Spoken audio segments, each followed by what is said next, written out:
I-grab nyo na yung opportunity na magpaturo sa kanya.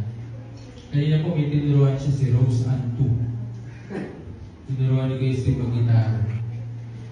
Yung mga gusto mong kami makakita sa inyo. Sa inyo muna. Subukan nyo muna mag-witness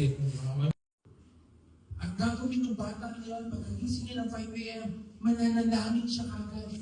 Hindi yung totoo. Tapos, bababa siya sa